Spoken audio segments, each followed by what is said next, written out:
नमस्कार, मी Manjiri Kulkarni the mindful डाएटमध्ये तुमचं स्वागत करते। आज आपण बोलणार आहोत डायबिटीज आणि प्री डायबिटीज या दोन कंडिशन्सबद्दल। हे दोन्ही आजार ॲक्च्युली आजकाल खूपच कॉमनली दिसून येत आहेत आणि त्यामागची कारणं आणि उपाय हे खरंच रिव्हर्स होतात का, हे रिव्हर्सिबल आहेत का, या सगळ्या शंकांचं निरसन आपण आजच्या व्हिडिओमध्ये करणार आहोत। सगळ्यात आधी आपल्याला बघायचं आहे की प्री डायबिटिक कंडिशन म्हणजे काय। प्री डायबिटिक कंडिशन म्हणजे डायबिटीज होण्याच्या आधीची स्थिती, शारीरिक स्थिती। यामध्ये ही कळते कशी की याच्यामध्ये आपण HbA1c ही टेस्ट करतो। HbA1c टेस्ट केल्यानंतर त्याचं प्रमाण जर 6 ते 6.5 च्या मध्ये असेल तर ही कंडिशन प्री डायबिटिक म्हणून ओळखली जाते। प्री डायबिटिक कंडिशन्सचे जे हानिकारक इफेक्ट आहेत ते काय आहेत, तर प्री डायबिटिक कंडिशन असणारा व्यक्ती हा कधीही केव्हाही कुठल्याही क्षणी डायबिटीजमध्ये चेंज होऊ शकतो। त्यामुळे प्री डायबिटिक कंडिशन लक्षात आल्यानंतर त्यावेळेस जर आपण वेळीच उपाय केले आणि ती कंडिशन जर आपण रिव्हर्स केली तर आपल्याला डायबिटीज होणार नाही। आता आपण बघणार आहोत की प्री डायबिटिक कंडिशन्सचं कारण काय आहे, का असं होतंय की खूप लोकांमध्ये जवळपास 60 ते 70 भारतीय लोकांमध्ये प्री डायबिटिक कंडिशन दिसून येते। तर सगळ्यात पहिलं जे कारण आहे त्याचं ते म्हणजे खूप वेळ बसून राहणे, सातत्याने बसून ज्यांचं काम आहे, स्पेशली IT मधले लोक जे आहेत किंवा सध्या वर्क फ्रॉम होमची कंडिशन वाढलेली आहे। वर्क फ्रॉम होममध्ये बसून काम करणारे 7 ते 8 तास तुम्ही सातत्याने बसून राहत आहात, तर ह्या लोकांमध्ये प्री डायबिटिक कंडिशन दिसून येते। त्यानंतर काही लोकांना दररोज म्हणजे जेवण झाल्यानंतर दोन्ही वेळेस किंवा एक वेळेस गोड काहीतरी खाण्याचं क्रेविंग होतं आणि गोड खाण्याची सवय असते, तर या लोकांमध्ये सुद्धा प्री डायबिटिक कंडिशन दिसून येते। त्यानंतर हा जीवनशैलीचा आजार असल्यामुळे व्यायामाचा अभाव हे सुद्धा याचं अत्यंत महत्त्वाचं कारण आहे। ज्या व्यक्तींना शारीरिक हालचाल कमी आहे, ज्यांचं हार्ट रेट खूप जास्त असतो, बसल्या जागी हार्ट रेट जो असतो ज्याला आपण रेस्टिंग हार्ट रेट असं म्हणतो, तो हार्ट रेट जास्त असेल तरीसुद्धा त्या लोकांमध्ये प्री डायबिटिक कंडिशन दिसून येते। सगळ्यात त्याच्यामध्ये दिसून येणारं कारण आहे ते म्हणजे पोटावरची वाढलेली चरबी। याचं परत एक कारण आहे की तुम्ही जास्त वेळ बसून राहत आहात, त्यामुळे तुमच्या पोटावरची चरबी वाढत आहे आणि त्यामुळे प्री डायबिटिक कंडिशन निर्माण होते आहे। तर आता आपण बघणार आहोत की प्री डायबिटिक कंडिशनच्या मागचं म्हणजे मूळ कारण जे आहे ते काय आहे। तर याचं मूळ कारण आहे इन्सुलिन रेजिस्टन्स, इन्सुलिन सेन्सिटिव्हिटी। या सगळ्या टर्म्स गुगलमुळे किंवा आजकाल चर्चेला जाणाऱ्या टर्म्स आहेत। तर इन्सुलिन रेजिस्टन्स किंवा इन्सुलिनचं एक्झॅक्टली काम काय आहे आपण हे बघणार आहोत। तर जेव्हा पण तुम्ही खूप वेळ बसून राहता किंवा सातत्याने खाणं म्हणजे कुठलाही पदार्थ ज्याच्यामध्ये ग्लुकोज आहे, कार्बोहायड्रेटयुक्त पदार्थ जेव्हा तुम्ही सेवन करता तेव्हा तुमचं शरीर त्याच्यामधल्या ग्लुकोजच्या पातळीनुसार इन्सुलिन सिक्रेट करतं। इन्सुलिन सिक्रेट करणं हे काम पॅनक्रियाचं आहे। मग पॅनक्रिया त्या ग्लुकोजच्या पातळीनुसार इन्सुलिन सिक्रेट करतं आणि त्या ग्लुकोजचं व्यवस्थित युटिलायझेशन झालं नाही किंवा त्याचा वापर नाही झाला तर ग्लुकोजची पातळी आणि त्यायोगे इन्सुलिनची पातळी आपल्या रक्तामध्ये वाढत जाते। मग वाढलेल्या इन्सुलिनला काही काम राहत नाही किंवा वाढलेल्या ग्लुकोजला काही काम राहत नाही, त्यामुळे हे ग्लुकोज तुमच्या शरीरातील अवयवांवरती इम्पॅक्ट करायला सुरुवात करतात, त्याला आपण ग्लायसेशन असं म्हणतो। मग ज्या अवयवावरती या ग्लुकोजचा इम्पॅक्ट होत आहे ते अवयवाची कार्यक्षमता कमी व्हायला सुरुवात होते। मग काय होतं की पॅनक्रियावरतीच जर याचा इफेक्ट असेल तर इन्सुलिन रेजिस्टन्स होऊन त्यामुळे तुम्हाला डायबिटीज होण्याची शक्यता असते। त्यानंतर या ग्लुकोजचा इम्पॅक्ट जर तुमच्या हृदयावरती होत असेल तर ब्लॉकेजेस निर्माण होणे किंवा हृदयाच्या आर्टरीज ज्या आहेत, वेन्स ज्या आहेत त्या कडक होणे, ज्याला आपण कॅल्सिफिकेशन असं म्हणतो, तर हे होण्याची शक्यता वाढते। त्याचप्रमाणे ह्या इन्सुलिनचा इम्पॅक्ट जर किडनीजवरती आहे तर किडनीच्या फिल्ट्रेशनवरती त्याचा इम्पॅक्ट होत असतो। त्यामुळे इन्सुलिन रेजिस्टन्स आणि ग्लायसेशन या दोन्ही गोष्टी नियंत्रणात आणणे अत्यंत आवश्यक आहे आणि निश्चितच आहारामधील बदल, जीवनशैलीतील बदल या गोष्टी केल्यामुळे या दोन्हीही गोष्टी आपण नियंत्रणात आणून रिव्हर्स 100% रिव्हर्स करू शकतो। आता इन्सुलिनचं काम काय आहे, म्हणजे का इन्सुलिन रेजिस्टन्स आणि शुगर लेवल्स वाढत आहेत, तर आपल्या पेशींना कार्य करण्यासाठी ग्लुकोजची गरज असते। ग्लुकोजपासून एनर्जी ATP फॉर्ममध्ये आपलं शरीर तयार करत असतं. त्यामुळे काय होतं की जेव्हा पण शरीराला किंवा त्या ऑर्गन्समधल्या पेशींना ग्लुकोजची गरज असते तेव्हा इन्सुलिन तिथे जाऊन त्या पेशींवरती असणारं दार उघडतं. म्हणजेच इन्सुलिन काय आहे, इन्सुलिन ग्लुकोजला सेलच्या आतमध्ये सोडण्यासाठी वापरण्यात येणारी किल्ली आहे. मग इन्सुलिन रेजिस्टन्स म्हणजे काय किंवा इन्सुलिन रेजिस्टन्स का निर्माण होतो, तर जेव्हा पण पेशीमध्ये पेशीच्या आवरण जे असतं पेशीवरती, त्या आवरणावरती असणारं जे कुलूप आहे त्याची इन्सुलिन किल्ली आहे आणि ते कुलूप खराब होतं. ते खराब होण्याचं कारणच इन्सुलिन रेजिस्टन्स आहे.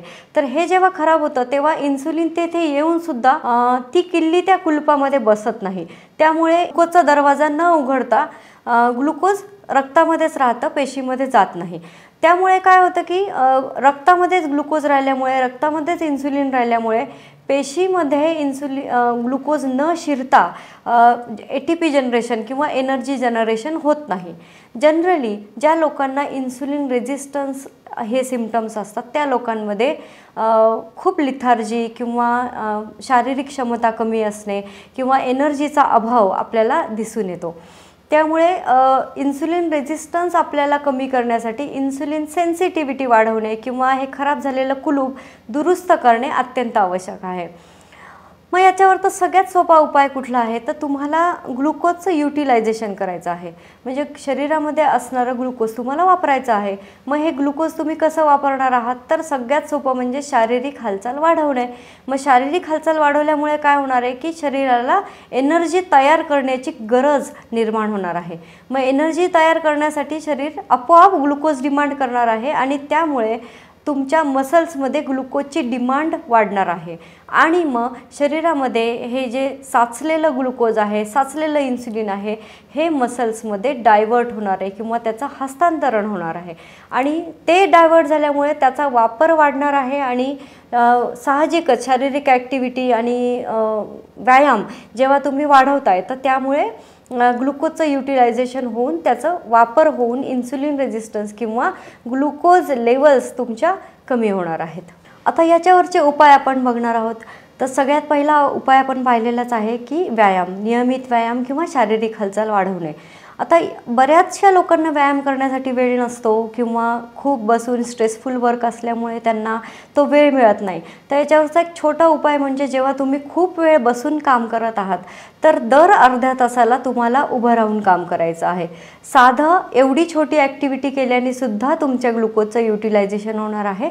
जर तुम्ही दर अर्ध्या तासांनी उभं राहून तुमचा लॅपटॉप आय लेवलवरती तुम्हाला सेट करायचा आहे आणि अर्ध्या तासांनी उभं राहून काम करायचं आहे. जेव्हा तुमच्या पायाला कळ लागते आहे तेव्हा तुम्ही परत बसायचं आहे आणि अर्ध्या तासांनी परत उभं राहून काम करायचं आहे. तर ही लाईफस्टाईल जर तुम्ही चेंज केली तरीसुद्धा इन्सुलिन सेन्सिटिव्हिटी कमी होण्यासाठी मदत होणार आहे. त्यानंतर साखरेची पातळी तुम्हाला मर्यादित ठेवायची आहे. मग मर्यादित ठेवायची आहे म्हणजे काय करायचं आहे, तर शक्यतो तुम्हाला नॅचरल शुगर म्हणजे फळांमधली साखर किंवा भाज्यांमध्ये जी कार्बोहायड्रेट असतात ते, फायबर्समध्ये जे कार्बोहायड्रेट असतात ते, किंवा पोळी भात याच्यामध्ये जे कार्बोहायड्रेट असतात ते, कॉम्प्लेक्स फॉर्ममधली साखर ग्लुकोज फॉर्ममध्ये जर तुम्ही युटिलाइज केली तर तुम्हाला इन्सुलिन रेजिस्टन्स होणार नाही. त्याचप्रकारे तुम्ही जर ॲडेड शुगर अवॉइड केली, टोटली अवॉइड करायची आहे, ज्यामध्ये ॲडेड शुगर आहे किंवा डायरेक्ट व्हाईट शुगर ज्या पदार्थांमध्ये वापरली गेलेली आहे तर त्याचा वापर तुम्हाला बंद करायचा आहे. हे केल्यामुळे काय होणार आहे की तुमच्या शरीरातील इन्सुलिन सिक्रिशनवरती नियंत्रण येणार आहे आणि इन्सुलिन सिक्रिशनवरती नियंत्रण आल्यामुळे तुम्हाला इन्सुलिन रेजिस्टन्स कमी होणार आहे. त्यानंतर तुम्हाला आहारामध्ये सॉल्युबल फायबर्सचा वापर सुरू करायचा आहे. आता याच्यामध्ये काय असतं की फायबर्स हे दोन प्रकारचे असतात, सॉल्युबल आणि इनसॉल्युबल. इनसॉल्युबल फायबर्स जे असतात ते तुमच्या शरीरातील पचन किंवा डायजेशन वाढवण्यासाठी हेल्प करतात. तर याचं म्हणजे मूवमेंट, आतड्यामधली मलाची जी मूवमेंट असते तर ती मूवमेंट वाढवण्यासाठी इनसॉल्युबल फायबर्स जे असतात ते मदत करत असतात. सॉल्युबल फायबर्सचा खूप मोठा उपयोग आपल्या शरीराला होऊ शकता. गुगलवर जर तुम्ही सॉल्युबल फायबर्स असणाऱ्या भाज्या सर्च केलं तर तुम्हाला त्या इझिली अवेलेबल होतील. तरीसुद्धा 1-2 एक्झाम्पल सांगते, ते म्हणजे ड्रमस्टिक्स आहे, म्हणजे आपल्या ज्या शेंगा असतात तर त्या शेंगासुद्धा सॉल्युबल फायबर्सने युक्त असतात. त्यानंतर स्प्रिंग ऑनियन म्हणजे कांद्याची पात, यामध्ये सुद्धा सॉल्युबल फायबर्स असतात. गवाराची भाजी, यामध्ये सॉल्युबल फायबर्स असतात. रताळ्यामध्ये सॉल्युबल फायबर्स असतात. तर ह्या सॉल्युबल फायबर्स असणाऱ्या भाज्यांचा समावेश जर तुम्ही वाढवला तर इन्सुलिन रेझिस्टन्स कमी होण्यास मदत होते. त्याचप्रमाणे तुमचा गट फ्लोरा म्हणजे तुमच्या जैविक विविधता जी तुमच्या छोट्या लहान आतड्यांमध्ये असते ती सुद्धा या सॉल्युबल फायबर्समुळे वाढवण्यासाठी मदत होते. तर हा जो गट फ्लोरा आहे तो हेल्दी तर होतोच, त्याशिवाय हा गट फ्लोरा जो तुमच्या शरीरासाठी व्हिटॅमिन B12 बनवत असतो, त्यानंतर डायजेस्टिव्ह ज्युसेस बनवत असतो, डायजेस्टिव्ह एन्झाईम्स बनवत असतो. तर हा गट फ्लोरा ते बनवण्यासाठी जास्त सक्षम होतो. त्यामुळे सॉल्युबल फायबर्सचा वापर तुम्हाला तुमच्या आहारामध्ये वाढवायचा आहे. त्याचप्रमाणे सॉल्युबल फायबर्स जर तुम्ही आहारामध्ये वाढवले तर वजन कमी होण्यास चांगल्या पद्धतीने मदत होते. यामध्ये सगळ्यात महत्त्वाचा आणि शेवटचा मुद्दा असा आहे की तुम्हाला मानसिक तणावावरती नियंत्रण ठेवायचं आहे. आता हा तणाव प्रत्येकामध्ये वेगवेगळा असतो आणि त्याच्या नियंत्रण आणण्याच्या पद्धतीसुद्धा तुम्ही वेगवेगळ्या अवलंबू शकता. मग त्यामध्ये तुम्ही जर फिटनेस तुमचा चांगला असेल, त्यानंतर तुमच्या शरीरामध्ये जर हॅपीनेस हॉर्मोन्स ज्याला आपण डोपामाइन किंवा इतर एंडॉर्फिन असे जे संप्रेरके आहेत, हे हॉर्मोन्स जर चांगल्या पद्धतीने सिक्रेट होत असतील तर तुमचा मानसिक तणाव तुम्ही नियंत्रणामध्ये ठेवू शकता. हे याच्यासाठी सांगते आहे की मानसिक तणावामुळे सुद्धा इन्सुलिन रेझिस्टन्स तयार होऊ शकतो. त्यामुळे जेव्हा तुम्ही मेंटली स्टेबल किंवा स्ट्रॉंग असता किंवा तुम्ही तुमचा स्ट्रेस चांगल्या पद्धतीने हँडल करू शकता, तेव्हासुद्धा तुम्ही इन्सुलिन रेझिस्टन्सवरती नियंत्रण मिळवू शकता. अशा छोट्या छोट्या टिप्स मिळवण्यासाठी द माइंडफुल डाएट या चॅनलला लाईक करा, सबस्क्राईब करा आणि शेअर करा. धन्यवाद.